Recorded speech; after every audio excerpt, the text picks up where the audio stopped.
अगर आज आप भी यही सोच रहे हो कि लोग क्या कहेंगे, तो आपने अपनी ज़िंदगी का स्टीयरिंग किसी और के हाथ में दे चुके हो। आपने होबो सुना होगा, आपने पोगो भी सुना होगा, पर क्या आपने कभी पोपो सुना है? पोपो का मतलब होता है fear of other people opinion, कि लोग आपके बारे में क्या सोच रहे हैं। ये भी एक तरह का डर है। मैंने भी अपने सपने इसलिए रोके क्योंकि मुझे भी यही डर था। मैं आज से 9 साल पहले ही यूट्यूब चालू कर देता और मैंने 9 लाख का लोन लिया। क्यों? क्योंकि मैं अपना एक स्टेटस चाहता था। मैंने मेरा घर बनाया और काफ़ी सारी चीज़ें की, जिसके लिए मैंने 9 लाख का लोन लिया था।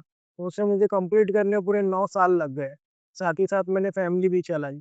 लोग तुम्हारी लाइफ़ का रिस्क नहीं लेते, पर तुम्हारी लाइफ़ के फैसलों पर कंट्रोल ज़रूर करते हैं। अगर आप लोगों के हिसाब से जी रहे हो, तो लोगों का क्या है, कब उनका मूड बदल जाए या ट्रेंड बदल जाए। फॉर एग्ज़ाम्पल, बॉबी देओल का entry song, Abrar entry song काफ़ी फ़ेमस हुआ था। लोगों ने उसे एन्जॉय भी किया था। उसके बाद क्या होता है, उसके बाद होती है रहमान डकैत की एंट्री। फिर वो लोग उस ट्रेंड को फ़ॉलो कर दिए और बॉबी देओल को भूल गए। इसी तरीके से लोग तुम्हें भी भूल जाएँगे। ज़्यादा लोगों के बारे में सोचो मत। तुम्हारे और मेरे दामन में मौत के सिवा है ही क्या? फिर लोगों का किस तरीके का डर?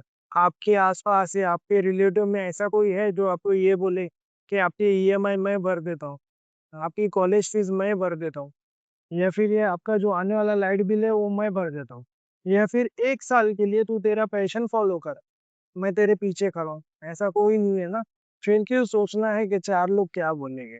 ओझा सर ने एक बात बोली थी कि शेर शिकार का छोड़ के ये सोचने लग जाए कि सूअर उसके बारे में क्या सोचेगा। सूअर पॉटी के बारे में ही सोचेगा और वो क्या सोच सकता है? कुत्ता हड्डी के बारे में सोचेगा।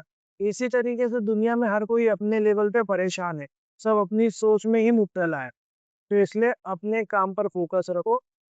आइए, ये सारी चीज़ें मैं एक स्टोरी के थ्रू समझाता हूँ। एक गाँव में एक लड़का होता है जिसका नाम श्याम होता है। वो अपनी माँ के पास जाता है, बोलता है, मम्मी मैं हर किसी से पूछता हूँ कि मेरे अंदर क्या चीज़ है, मैं क्या करूँ? कोई मुझे बोलता है यार तू एआई सीख ले, कोई कहता है प्रॉम्प्ट इंजीनियरिंग सीख ले, कोई बोलता है यार आजकल कंटेंट क्रिएशन का ज़माना है तू एडिटिंग सीख ले। तो उसकी माँ इतनी पढ़ी लिखी नहीं होती है, एक मटका उठाती है और उसके सर पर रख देती है और उसे झाँक देती है। बोलती है अभी जीजी से तूने पूछा था उनसे जाके पूछ कि मेरे मटके के अंदर क्या है? फिर वो लड़का जाता है फर्स्ट आदमी के पास, बोलता है अंकल मेरे मटके के अंदर क्या है? वो बोलता है तेरे मटके के अंदर पानी होगा। फिर वो दूसरे अंकल के पास जाता है, मतलब जिसने उसे गाइड किया था।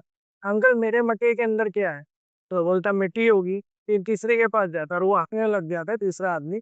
बोलता तेरे मटके खाली है तेरे दिमाग की तरह।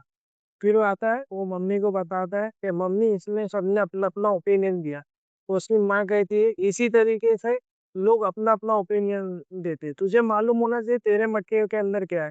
मोरल ऑफ द स्टोरी इंसान को खुद पता होना चाहिए कि उसके अंदर क्या टैलेंट है। लोगों का ओपिनियन लेना बंद करो। ये सारी चीज़ों का कंक्लूज़न ये है, सॉल्यूशन भी यही है कि आप अपने गोल आपको अपना गोल मालूम होना चाहिए, अपनी वैल्यूज़ मालूम होना चाहिए, ताकि आपको कोई डिस्ट्रैक्ट नहीं कर सके, तभी आप अपने ट्रैक पर प्रॉपर चल पाओगे। बिलीव करो खुद पर और जो सोचा है उस पर, फॉलो करो अपने ड्रीम को और अपने ड्रीम पर वर्क करो। समझे?